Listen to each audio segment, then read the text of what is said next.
Anyone who ever hears the words fighting and game combined into one genre title will always have two titles pop in their heads: Ed Boon's money laundering scheme and Street Fighter.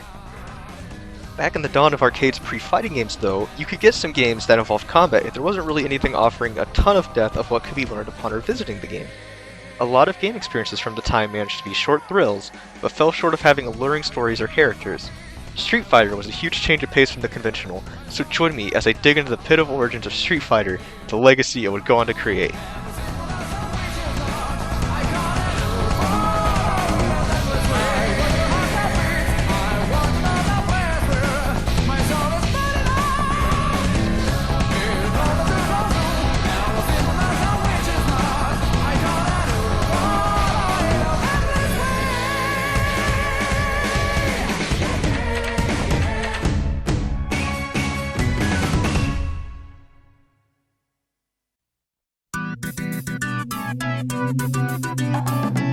Street Fighter started development around 1986 with a man who went by the bomb-ass name of Piston Takahashi, also known as Takahashi Nishiyama. Nishiyama started out game development at a company called IREM, known most in the US for R-Type. While working at IREM, he would produce a game called Spartan X, also called Kung Fu in the US. After its release, Nishiyama would be headhunted by Capcom slasher villain style to work for them. While at Capcom, Nishiyama continued his work as a producer. One day, bored while in a marketing meeting, he decided to start scribbling down ideas on a random piece of paper. Next to him at the meeting was a man known as Yoshiki Okamoto. When Okamoto started game development, he was a senior, fresh out of high school. The same year he graduated, he was hired by Konami as a graphic artist. At that point in time, Okamoto didn't even like video games, nor did he want to create them, but he persisted. 2 years later, it's 1984, and Okamoto had been tasked with creating a racing game for arcades. He did not follow that order in the slightest and instead created Time Pilot. Time Pilot would go on to be a huge success for the company. One night late at Konami, Okamoto wandering the halls had overheard his boss talking with Konami's president, talking about how Time Pilot had done so well because of the instructions and guidelines he had given Okamoto. Okamoto has said, and I'm not even joking here, Okamoto's own words by the way, I heard that and wanted to kill the guy. which yeah, totally understandable.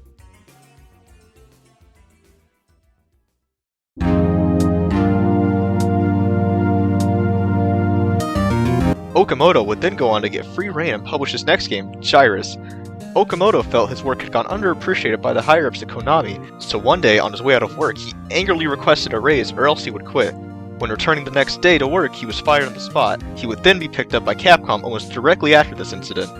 Another 2 years passes, leading us back to 1986, the Capcom marketing meeting. Like a little kid bugging their parents to see their drawings, Nishiyama showed Yoshiki Okamoto sitting next to him his madman's insight, to which Okamoto replied back something along the lines of, Yeah, that's pretty rad, dude. Getting confirmation on how sick that idea was inspired Nishiyama to start compiling his ramblings and try and convince the higher-ups at Capcom to greenlight his idea. After getting his idea passed through Capcom, they would need an artist to help flesh out the characters. Inspired by anime and manga of his time, Nishiyama wanted to integrate story into the game more so that it would have the same feeling as a movie. Particularly, Nishiyama was inspired by the main character of Karate Master by Iki Kajiwara to create Ryu. Same goes for Sagat, who was inspired by the antagonist, a Muay Thai master. Even specials like the Hadouken were inspired by an attack for Space Battleship Yamato called the Haruho. The artist they got to help with concept of Street Fighter 1 was Keiji Inafune, the man who would go on to draw the design of Mega Man. Also, like middle of script reading here. I know this fact has been known for the better part of a decade now, but Mega Man's design was actually created by Akira Kitamura. Inafune only really revised the design. This has been known for a decade. I'm looking this up as I speak. I'm sure Did You Know Gaming Mega Man probably covered it 2012. Oh hey, I like their channel a lot. They chose the name Street Fighter from the name of Sonny Chiba's martial arts flick, Clash, Killer Fist, called the Street Fighter when it was brought to US. On May 12th of 1987, Capcom had a gimmick to unveil 2 new arcade cabinets. The first they would show off was Bionic Commando. They revealed it by showing it off in an airport. Build it in an airport? Wait, that can't. No. I wrote this script. How did I forget this? Why would you do that? The other location was the gym Cambria Boxing Club in Philadelphia, known for being in Rocky. They held an exposition with boxers and kickboxers to hype people up. Behind the matches was something covered in tarp. Capcom's VP of Sales and Marketing, Bill Cravens, would unveil what was underneath it like a new RoboCop prototype being shown to the world. It was Street Fighter's first official arcade cabinet appearance. Only a few months later, Street Fighter would officially hit less thematically appropriate locations, arcades. The game releases to a resounding silence as many arcade goers hate the punch pad used for controls of punches and kicks. However, less than a month later, the cabinet gets a reworked release with a 6-button layout, 3 controlling punch strength and 3 controlling kick strength. This would be the standard notation in most fighting games going forward. These variations released to a far better success according to Paul Wieder-Anders. I don't want to take a stab at it because I really don't know, but it's not really commercial success, I don't think. They only sold, I want to guess, about 2,500 to 3,000 units, period. I think we sold around 1,000 cabinets with pneumatic buttons. For the version with the 6-button controls, it might have been 50,000 units, but it was definitely in the tens of thousands. Usually I try to give a lot of leeway to media that may seem bad by trying to figure out what aspects of said things are good or lay groundwork for future good material. One little sniff of pussy and you lose it. But I gotta be real with y'all, this game is kinda hard to defend going into by today's standards. I took notes while replaying it just for footage, and I really only wrote, "Lord, please give me the strength to finish this," and Street Fighter 1 Adon could go straight to the deepest pit of hell. Street Fighter 1 is notorious for its poor input detection. All specials are detected based off negative edge compared to how it's usually read, which is once the button is pressed down. You can play as either Ryu or Ken. They would go on to become the foundational layouts for all basic fighting game characters going forward, the Shoto.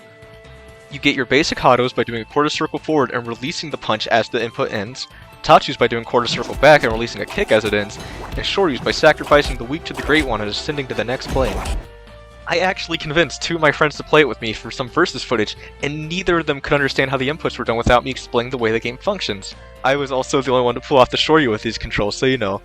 Bragging rights for Street Fighter 1.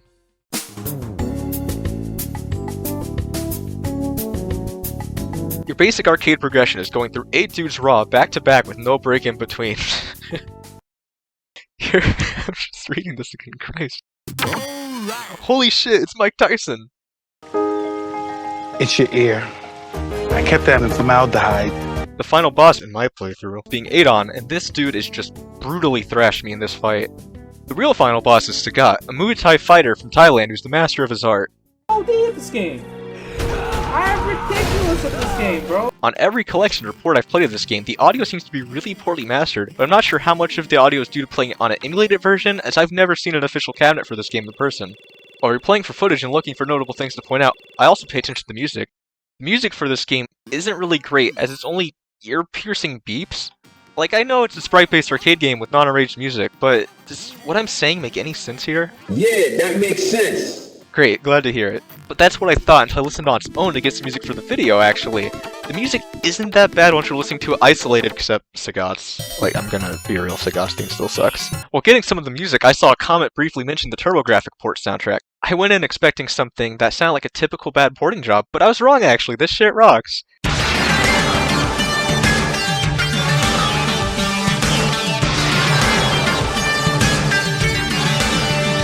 I remember being absolutely stunned when I heard music that sounded like the quality of CPS2 tracks Capcom released nearly a decade later with games like Darkstalkers or Heritage. Shout out my con mains out there, I know you're watching.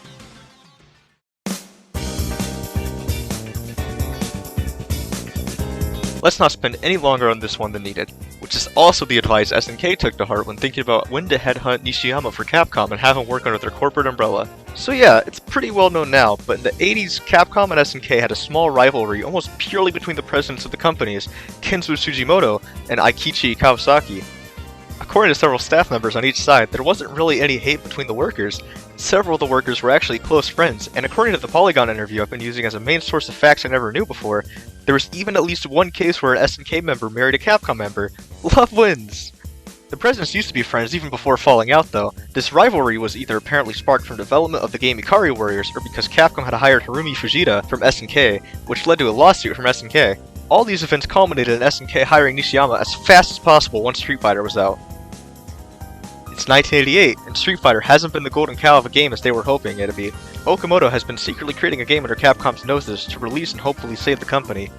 That game which would end up saving them is Mahjong Gakuen, a strip Mahjong game. There is no joke twist here, none of that, not, oh, I'm just kidding, it was actually, no. So, Capcom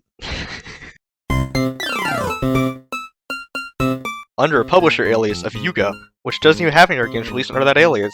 I was able to find 2 videos by Okamoto talking about its development on his YouTube, and I adore the way he says, by cheating at poker, you can become the king of heaven. Now, granted, the way I watched these 2 videos was with auto-translate subs on, so YouTube may not have 100% accuracy, but I should have got the basic gist of what was being said at least.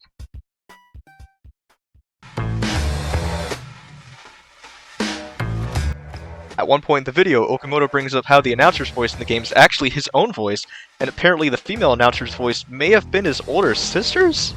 According to the auto-translate at least. While I'm not too concerned about the older sister part, it is pretty obvious now hearing the announcer that yeah, that is Okamoto. Akiman did all the art for the game, and Okamoto says, well, even though there's godly Okamoto's art, the female voice acting really saves the day. In a follow-up video, Okamoto invited Capcom programmer Takashi Aoki to talk about 80s Capcom game development. Aoki brings up, at some point I thought this might not be a great idea, so I took a step back and said, Okamoto, what the hell is wrong with this? The game ended up saving Capcom from bankruptcy though and sold around 17,000 copies. Researching this game was surprisingly hard. Getting footage was even harder though, as I tried to get my own footage for gameplay most of this video, and it was impossible to play this. 5K said it had it under Arcade FC2, so I was like, alright, tried that out, oops, stuck on a ROM startup screen. Internet Archive had a version ported for browser, but wasn't reading any of my inputs from keyboard or controller, so that's kind of a bust. So I resort to using footage from an account called Arcade Mahjong that only plays Mahjong arcade cabinets. So shoutouts to him for that, I guess. Yeah, so he only plays this, so I hope he's okay.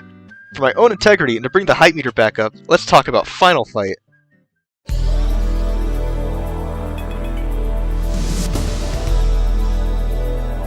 Capcom, now saved by a titty mahjong game that's somehow still not the least hype game they've ever published, can officially go back to creating new games for the masses. One of their first ideas is to create a sequel to Street Fighter that would be named Street Fighter 89. Incredibly rad Capcom artist Akiman, while on a trip overseas with Okamoto to see which games were popular for reference, came across Double Dragon 2. Okamoto had enjoyed the idea behind the game of a side-scrolling fighting game based around street gangs, but found himself disappointed in the graphics and gameplay feel. Akiman then wanted to create a rough draft of the game with a focus on visual detail and gameplay. President of Capcom had told him to use action flicks as a big inspiration on the details and theming. Capcom dev Nishitani says, we didn't have a whole lot of time, so we had a 3-monitor setup where we could watch movies as we were designing and programming for inspiration. Akiman mentions while he was on a trip to America, the interpreter laughed at his idea of US city streets, and then gave him a book on Israel and the state of the world. Living within the 2,000-mile crime radius of Gary, Indiana actually proves the interpreter wrong. Fun fact, it's scary here.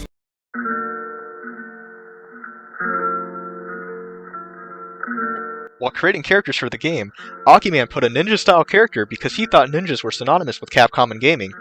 Okamoto was originally against the idea of putting any ninjas in Final Fight, but Capcom president Sujimoto had told Okamoto, Americans are all about dinosaurs and ninjas, which is one of the coolest things for your country to be known for as a collective mass. Metro City's Macho Man Mayor Hagar, Christ, good lord. Metro City's Macho Man Mayor Hagar took inspiration from the character Jean Valjean in the manga Mad Bull 34. Part of the article Final Fight Developers Interview by Capcom brings up how only 4 people were working on the sprite team when the game started, but was lowered to Akiman and another artist codenamed Sai. This is not in the script. I have a thing here that's literally just like fill in with information and I forgot to. But the reason that like Capcom developers, especially Capcom in the 90s, that sort of era, you would see a lot of game devs use nicknames and stuff. They get credited as their fucking weird office nickname, so it's like, it's not like Yun Sakabara, it's like the pooper. You know, it's like, wait, really? Yeah. And the reason why was, it's rumored, I don't know how true this is, just probably look it up, confirm or deny it, I guess. But the big thing behind it is that Nishiyama being taken by SNK was like such a fear-mongering thing for Capcom. Like, oh, they got Nishiyama from us, like they can take anyone at this point. So you see a lot of people like Akiman, Bin Gus. There's a Capcom dev whose name was literally just like a quarter circle input in Street Fighter 2's credits. Like they just literally would do anything to make sure, like, oh, you'd be credited but not by your real name, which of course now has led to more issues with game developers crediting their people properly and that sort of stuff. But yeah, definitely look into that at some point. It is interesting.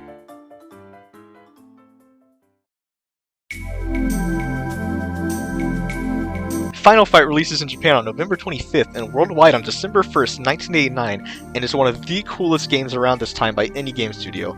This game just oozes that grungy sort of spray paint, gross out vibe that you'd see a huge rise of in the coming decade. Immediately going from Street Fighter to this, you'll notice things like the game controls being smoother and more accurate to when you press buttons. The general gameplay loop is your standard beat 'em up by today's standards. Kill some dudes, big flashy arrow says continue, then keep moving your way down the screen until you get to the boss. While you don't really need a motive to beat some dudes up when it feels this smooth, Final Fight does have a base premise of a story that tries to keep up. Mike Hagar, the mayor of Metro City's daughter, and girlfriend of Cody gets taken hostage by Dam, the leader of Mad Gear, and it's up to Cody, Hagar, and Guy to get her back. You make your way through Metro City as you go on your quest to help Hagar get his daughter back, Cody get his girlfriend, and Guy to just tag along for fun and then punch Cody or something. Yeah, that wasn't nice of him. In 1990, Final Fight would go on to be the most played arcade conversion kit and most popular arcade game for 8 months of the year, and not even in order somehow. It was March to April, June to October, then in December.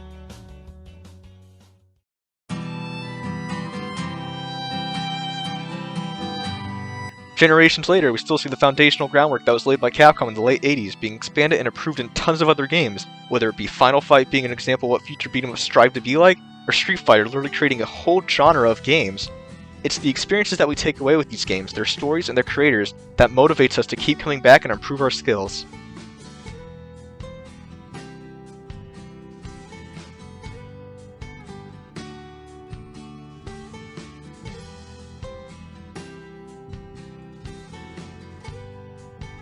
Also, the reason why the Capcom team was lowered is because Akiman and Sai talk about an artist by the name of Tissue, and the fourth person codenamed Prince, and all caps, cool nickname, cool musician too. But they say like, oh, like they got into a fight, and that's all they bring up. Tissue had bandages around his head, or no, what was it? Okay, I found the quote. Tissue had bandages around his hand, and Prince had bandages wrapped around his head. And then the interviewer asked, so the infamous fight incident, haha. Which, like, we have no other sources on that, to my knowledge, and I really want to know what happened at Capcom that day, because that's all we get, and it's like, well, numbers got lowered. Like, alright, cool, so we'll just never know, I guess.